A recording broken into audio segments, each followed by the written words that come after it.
Hi, Scout Orlam of CINEMA-Magazin. For all you Outlander fans, you're about to get a little insight into the new season. We have the star of the show, Caitriona Balfe. First of all, congratulations on the show. Thank you. What I love about this is every time we're kind of taken to a new location, there's something different that we get to experience. It's not repetitious. Introduce us a little bit to this new season. Wow, well, this season is very different. I mean, we meet this family and they are immigrants in America, and this season is very much about home and finding a new home, settling down. Of course, there's a lot of trials and tribulations because it's Outlander and it's never smooth sailing, but I think we get to explore such different sides of all the characters this season, Claire especially. It's a much more, I guess, nurturing and quieter side of Claire than I think we've seen before. And for both Jamie and Claire, we get to see them as parents in a different way, maybe, which I think is really cool. But it's also, too, the history of the show and where it's kind of set. We're right before the Civil War. Yeah. So how much does that landscape lend to the storyline? It's huge. I mean, this is America sort of right before it forms into what we know as it today. We're in the colonies. There are the battles with the regulators are starting. It's where a lot of people are settling. You know, so many Scottish people came over and became settlers in North Carolina and the Appalachian Mountains and the Smokies and around that area. And it's interesting because you see that obviously there were people here before, and the Native Americans are their neighbors, and we explore the kind of relationship between them.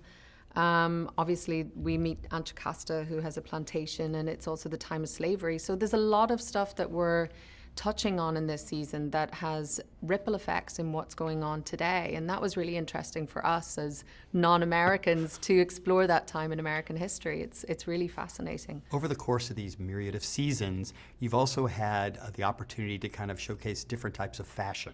And now you're in North Carolina, it's not quite as elegant as it has been in other Well, periods. we have some elegant moments in River Run, but definitely I actually loved where the costumes got to this season. You know, we have those moments where we're in Wilmington or at River Run, which are a little bit more the traditional kind of gowns that we've kind of done before.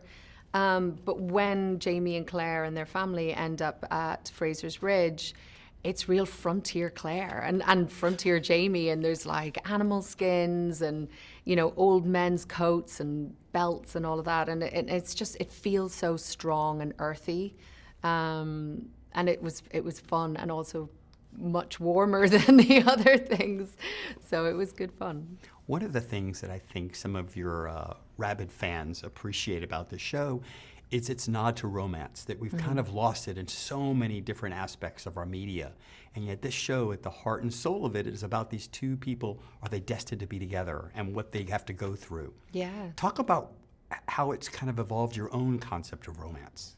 Oh, God. It's so funny because so many people, when you're doing press or you meet fans, and they're like, I wish my husband would say that. And you're like, well, all you need is Diana Gabaldon to write his dialogue and then you'd be fine. But no, I think it's quite a traditional, aspirational love story at the heart of this show. And, you know, I don't know because I haven't done many other shows, but it's such a nice thing to go to work and love be the primary theme, I suppose, of what you do. And whether or not it's a coincidence, love has come into my life, which is very nice. So I'm going to say thank you to Outlander for that. But yeah, it's just nice to be sort of promoting something positive and put something positive out there in the world, especially at the moment. Switching gears just for a little bit, while you're here in Los Angeles, you're also filming a new movie. Yeah.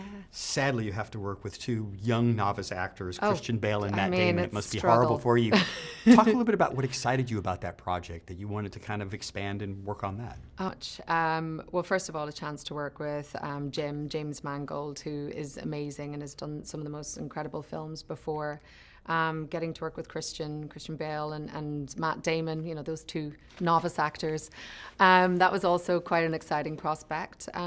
But this is also, it's a great sports movie, and I love sports films, and I was always more into Formula One rather than this kind of endurance racing.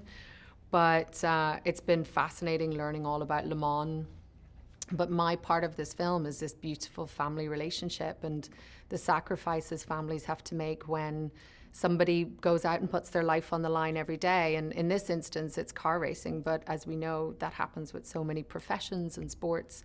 So it's a fantastically written script, first of all. But it's a beautiful film and it's a beautiful family dynamic that we're exploring. And it's also got really, really cool cars in really, really cool sets. So I'm really excited about it. And it's just been such a nice difference as well to what I do for my day job. So it's been great. Well, the danger aspect as an entertainment journalist. Yeah, you It's put tough your out life there. on the line every day, Scott. Thank you, Caitriona. Somebody gets it. It's always such a pleasure. Congratulations. And this is Scott Orland. Until next time.